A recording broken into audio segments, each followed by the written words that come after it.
E no próximo domingo, dia 15 de novembro, é dia do eleitor ir às urnas para eleger prefeitos e vereadores. Neste ano, por causa da pandemia, algumas regras foram criadas para dar maior segurança à população, mas algumas ainda foram mantidas. Você em casa sabe o que está permitido e o que está proibido nesta reta final e até no dia da votação? Se você tem a sua dúvida, mande no nosso WhatsApp 3201-7720 para falar sobre isso. Eu converso agora com o doutor Henrique Magalhães Jacinto, ele que é membro da Comissão Eleitoral da OAB Goiás. Doutor Henrique, muito obrigada pela sua participação aqui no TBC1. Uma boa tarde para o senhor. Eu que agradeço, uma boa tarde a todos. Bom, queria começar perguntando, então, né, a eleição é no domingo, até que dia pode ir a campanha eleitoral no rádio, na televisão, na internet? Existe essa distinção? No rádio até um dia, na internet outro dia, nas ruas? Então, ótima pergunta. Existe sim essa distinção, certo? A propaganda eleitoral neste ano, 2020, muito em função da pandemia que nós vivenciamos, os candidatos foram muito sacrificados. Tiveram muitos atos pelos municípios, não só de Goiás, mas pelo Brasil inteiro, que tiveram uma redução. Teve cidade que não pôde fazer carreata, teve cidade que não pôde passear, teve cidade que não pôde reunião. Então, existiram uma série de limitações e que vão começar a ficar maiores ainda nos próximos dias. Não, mas aí serviu para todos os candidatos, né? Não foi só para um. No município X, onde não podia carreata, não podia carreata para nenhum dos candidatos. Então, as condições ficaram equivalentes naquele município. Exatamente. Isso é uma crítica que eu estou fazendo, só porque a Justiça Eleitoral ela é una, nós temos um Tribunal Regional Eleitoral, e, contudo, essas regras sanitárias, elas foram diversificadas nos municípios. Tem município que, Goiânia, por exemplo, estão permitidos todos os atos de publicidade. Já outro município sacrificado. Então, não houve essa homogeneidade entre os atos eleitorais permitidos pelos candidatos. Mas, entrando na pergunta feita, a partir do dia 12, quinta-feira, é o último dia de propaganda eleitoral no rádio e televisão. Também é o último dia de debates. O último dia que a televisão e os rádios poderão utilizar do meio para fazer debates com os candidatos. Só pegando o seu gancho, então, dia 12 tem debate aqui na tela da TV Brasil Central com os candidatos à Prefeitura de Goiânia, 8h40 da noite, você não pode perder. Dia 12 também. Dia 12 encerram-se os comícios, aquelas reuniões, enfim, encerra dia 12. E assim sucessivamente, até a véspera. Na véspera, encerram-se obrigatoriamente todos os atos de campanha.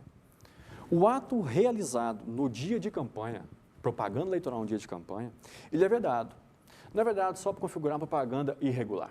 Ele é vedado também por poder configurar a boca de urna. A tipificação de boca de urna não é só o agenciamento do eleitor, aquele assédio perto das sessões de votação. A boca de urna, ainda mais nas eleições de 2020, em que reinou a publicidade pela rede social, a boca de urna pode configurar pela realização do ato de propaganda eleitoral no dia da eleição. Então, nós poderemos ver casos de boca de urna pelo Brasil afora de candidatos em suas residências que pratiquem a boca de urna. Mas a partir do... Desculpa. Pode falar, por favor. A partir do dia 12. Dia 12 finaliza toda essa participação em veículos de comunicação, né? Mas pedir voto até o sábado, que antecede a votação, é possível. Perfeito. O pedido de voto até o sábado, à meia-noite, está permitido. Certo? Olha só, me veio uma dúvida aqui. Por exemplo, se o candidato quiser fazer uma live no sábado à noite, configura a boca de urna, configura fora do prazo de campanha, aonde que cai? Porque as redes sociais também um pouco, tá novo ainda, né? Sim, claro.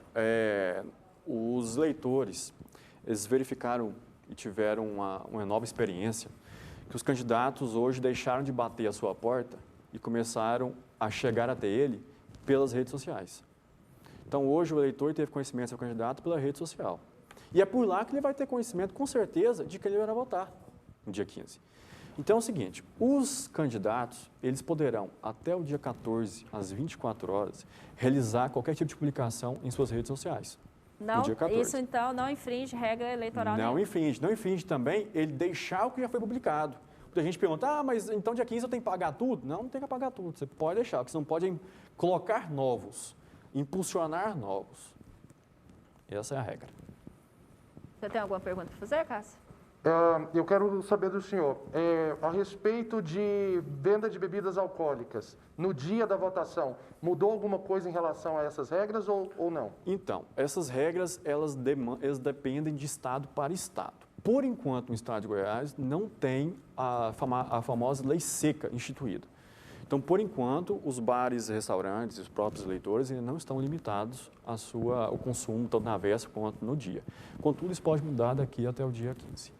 Bom, eu queria, falando então já especificamente do domingo, né, dia de votação, o que é permitido, o que é proibido lá dentro do colégio eleitoral, né? Porque a gente vê muitas manifestações, às vezes, na rua, não pode, né? Agitar bandeiras, espalhar material no chão, que é um horror também, né? Que você polui a cidade, mas a gente sabe que, infelizmente, essa prática ainda tem acontecido. A pessoa, o simpatizante, eu posso ir votar com a camiseta do meu candidato? Eu configuro isso como boca de urna, só para a gente deixar claro aqui para o nosso telespectador. Então vamos lá. No dia da eleição é permitido todo ato de propaganda silencioso. A legislação fala de silencioso. O que é o silencioso? É aquele ato em que o próprio eleitor manifesta a sua intenção. Então ele pode usar o broche, ele pode votar com o broche do seu candidato. Ele pode usar o adesivo, o bottom, pode, inclusive com a camisa, o símbolo do candidato, desde que não seja distribuído pelo candidato.